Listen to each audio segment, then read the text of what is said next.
All right, guys, this is the video for lesson 4.2 in our systems of equations unit. Oh my gosh. Okay. I was just trying to get my drink and I knocked over my camera. Holy cow, that should make for something exciting, huh? Those of you guys watching it. Okay. Let's get there we go. All better. Now let me see if I can do that again without knocking it over. Okay. So this is how to rewrite equations into slope form. Here we go. So slope form is y equals mx plus b. By now, I hope you know that. Let's just talk about what each of these pieces mean really quick. So the y value in an ordered pair.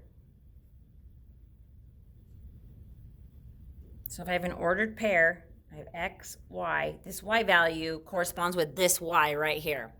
Okay, this is my total. Like if I'm talking about a word problem, like on our Unit 3 test, I can't remember the guy's name or the kid's name on there, but he had to pay $54 for, or some amount for a membership fee to a video place, and then $2.50 for a video, per video, and he had a total of $74, and we wanted to know how many videos he could rent. So his total would have been gone here. If you didn't know that already, it would have went there. Okay, the m is the slope, or the rate of change. So in that example, the amount he paid per video would go here. This is that one that has the key words each, every, per, and there's some time like a or an, you know, something like that maybe. That's what you look for when you're looking for that number in a story problem. The x is the x value in an ordered pair. Ordered pair. Okay. This is how often the slope happens. Oh my gosh, I cannot write today.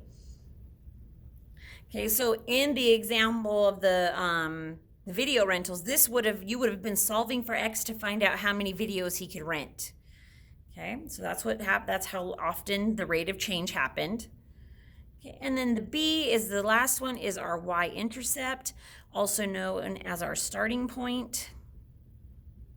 Okay, and we also call it an initial value or an initial fee. In the example of the video store rental, it's that beginning balance or the initial fee that he had to pay, that $50-something. I can't remember what it was. Okay. All right. Now that we know what all these mean, let's talk about how we rewrite an equation into slope formula. Basically, this is going back to Unit 3, except that we are solving these for y. Not x anymore, we're solving for y because it's y equals, so we need to solve for y, so we get everything else away from y, but we're not gonna end up with just one number, at least not most of the time. We're gonna end up with something that looks like this, okay? So let's just take this example down here. So our example that we're gonna use is 3x minus 9y equals 18, and we need to get y all by itself. So your goal is to get the y by itself on the left side of the equal sign. Okay, to do that, we want to complete the following. The first thing we're going to do is we're going to move all the x values to the right, if they're not there already, by zeroing them out. Now, this should not be anything new. We just did all of this when we were doing Unit 3. So I need to get y all by itself. Again, you can do railroad tracks, all that good stuff. Okay, so I need to get rid of what's outside the circle. So I need to zero out this positive 3x. I'm not trying to get x by itself. I'm trying to move x over here. So to move x over here, I need to get rid of it from here. So this is a positive 3, so I'm going to subtract 3 from that side, and I'm going to subtract it from that side. Now this right here, they zero out, and all I have left is this negative 9y. Okay, now on this side, this is the biggest mistake you guys will make, so make sure you don't do it. You cannot combine these terms together. They are not like terms. This one is an x family and this one is a number family. Okay, you can't put them together. Okay, so what we have to do is just kind of separate them over here on this side. Now, my formula has the term with x first. Okay, if you're comfortable with that, keep it that way. So what we're going to do is we're going to do negative 3x and then that's a positive 18, so plus 18. Notice how I didn't combine them, okay? Now what we need to do is multiply or divide to get y alone. We must multiply or divide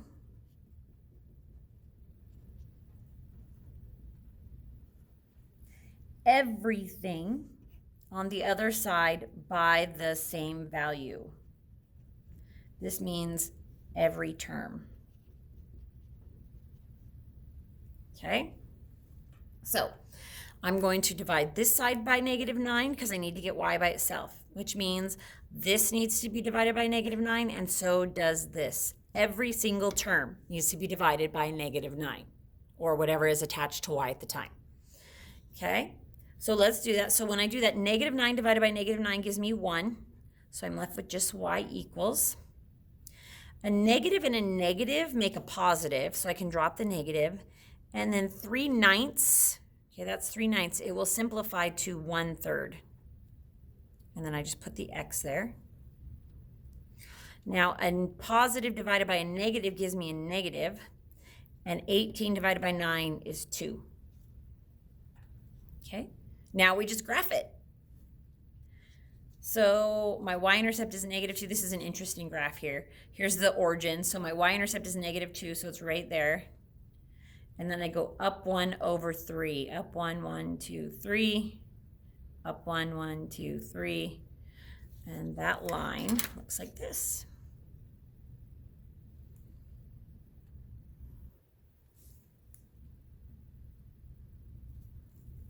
Okay. That's it. That's all. So the new step that we learned here is how to solve for y, which is very similar to solving from x from unit 2 or 3, excuse me, but a little different because we still have a variable in here that we can't combine with anything else. Okay. All right, so let's check out the try it problems. Okay, so you need to rewrite the equations in slope-intercept form and then graph the equation. So we're going to actually graph 2 on one graph and 2 on one graph. You'll have 2 on each graph, okay? So I'll do these 2 with you guys, and then you'll do these 2 on your own. Okay, so this one right here, I need to solve it for y. So I need to get y all by itself. So I need to get rid of this x. That's my first term by zeroing it out. Positive 6x, its opposite is a negative 6x. Okay, so over here, these zero out, bring down my 3y. And then remember, you can't combine those together. So negative 6x plus, because that's a positive, 9. Okay, now we need to get rid of the 3 that's attached to the y by either multiplying or dividing. And it's the opposite. So right now it's multiplying, so I'm going to divide this by 3, divide this by 3, divide this by 3. 3 divided by 3 gives me 1, so I'm left with just y. A negative divided by a positive is a negative. 6 divided by 3 is 2, and then I just have the x.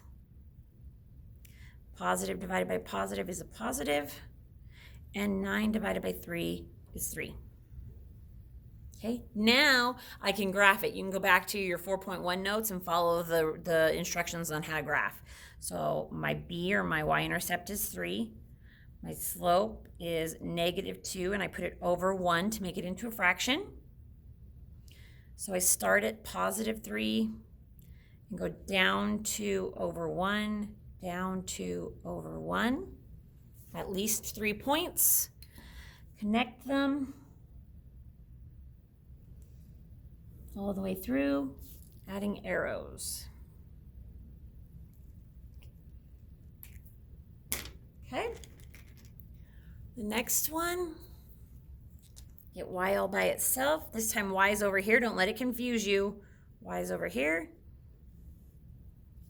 I need to get rid of the 4x. This is a positive 4x, so the opposite is a negative or subtracting. These zero out. Bring down my -2y. That equals, and remember these can't be combined, So negative 4x plus 8. Get y by itself by dividing by negative 2. These negative 2 divided by negative 2 is y. A negative divided by a negative is a positive, so I won't write a plus sign there. And then 4 divided by 2 is 2, and then x. A positive divided by a negative is a negative. 8 divided by 2 is 4. Back to my 4.1 notes on how to graph this. My y-intercept is negative 4. So down to negative 4, put a point. My slope is 2.